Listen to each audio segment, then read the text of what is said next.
Amélie, j'ai vraiment mal ici, là, au cœur, là. Ça me transperce, ça va pas bien, je file pas bien, pas en tout. Est-ce que vous sauriez quoi faire dans une situation comme celle-là? On débute une série vidéo pour comment sauver une vie.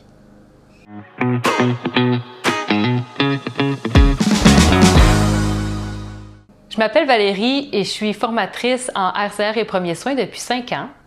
Et moi, Amélie, et je suis massothérapeute et on est les fondatrices de Massage Massage. Nous, ce qu'on veut, c'est aider les massothérapeutes à mieux gérer leur emploi du temps et aussi donner des trucs, des astuces sur la massothérapie et sur la santé, comme on le fait aujourd'hui. Donc, pour commencer, avant toute chose, je vais vous donner comment reconnaître que quelqu'un est en malaise cardiaque, donc fait une crise cardiaque. La personne, elle va commencer par sentir de l'inconfort ou de la douleur. Ça va être au niveau de la poitrine, ça peut s'étendre à la mâchoire. Il peut y avoir de la douleur aussi au niveau de l'épaule et au niveau des bras. Et c'est surtout le bras gauche d'habitude. La personne, elle peut ressentir aussi une oppression thoracique, des brûlures. Souvent, elle va penser qu'elle fait des reflux gastriques. Elle va sentir aussi une sensation d'écrasement ou de plus être capable de respirer. Donc, qu'est-ce qu'on fait dans cette situation-là? Si vous êtes en train de faire un massage, la première chose que vous devez faire, c'est mettre la personne au niveau du sol en position semi-assise parce que pour effectuer un massage cardiaque, il faut le faire sur une surface qui est solide, comme le sol. Et si vous faites le massage cardiaque sur la table, bien, vous allez masser la table plutôt que le cœur. Si la personne est en arrêt cardiaque sur votre table à massage, vous n'aurez pas le choix de faire basculer la personne au sol pour faire le massage cardiaque. Donc, c'est pour cette raison-là qu'on va faire descendre la personne avant qu'elle soit inconsciente pour ne pas la blesser en la faisant rouler par terre. Fait que si on a juste un petit pressentiment qu'on évite de tout de suite faire descendre la personne de la table. Oui, si vous pensez vraiment que la personne est en infarctus, donc en crise de cœur, on va arrêter le massage, puis on va mettre la personne en position semi-assise. Donc, la position semi-assise, c'est la position comme Amélie est installée. Si vous avez des coussins, c'est intéressant de donner du confort à la personne. Donc, ce que vous pouvez faire, c'est mettre un coussin derrière le dos de la personne. Comme ça ici, ça va donner un certain confort. Et pour laisser les genoux surélevés, comme ça ici, on peut mettre un coussin sous les genoux. Donc, comme ça, on a une position semi-assise. Après avoir mis la personne en position sécuritaire, on va appeler le 911, donc le plus rapidement possible. Idéalement, si il y a des gens autour de vous, vous demandez, vous criez que quelqu'un appelle le 911 et vous pouvez aussi demander d'aller chercher un défibrillateur. Le défibrillateur, ça se trouve en ville, dans plusieurs endroits publics.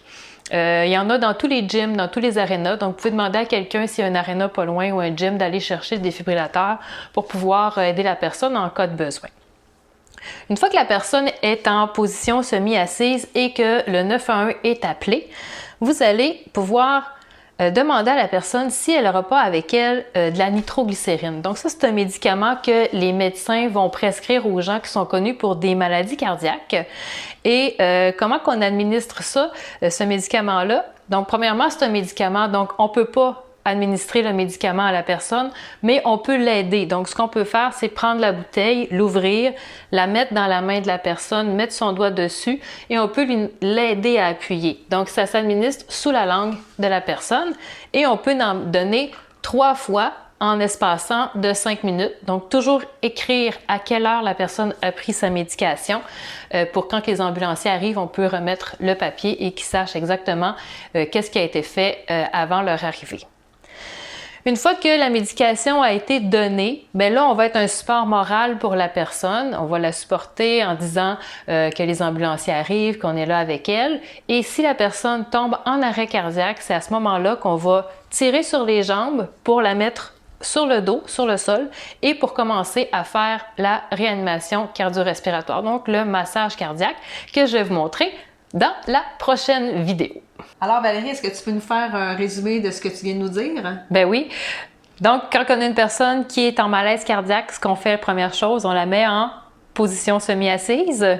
Deuxième chose, on va appeler le 911 si on est tout seul ou sinon, on va demander à quelqu'un d'appeler le 911 d'aller chercher un défibrillateur. Après, on va voir si la personne elle a de la médication, on va l'aider à prendre sa médication et on va être un support moral. Si la personne tombe en arrêt cardiaque, on commence à faire la RCR, donc le massage cardiaque. Alors, si vous avez aimé notre vidéo, je vous invite à cliquer j'aime et à le partager. Et aussi, si ça vous tente, on a créé une mini-formation. C'est les 3 techniques dont tes clients seront accros. C'est les 3 techniques coup de cœur de mes clients et je te les partage dans une mini-formation gratuite. Tu peux télécharger le lien sous la vidéo.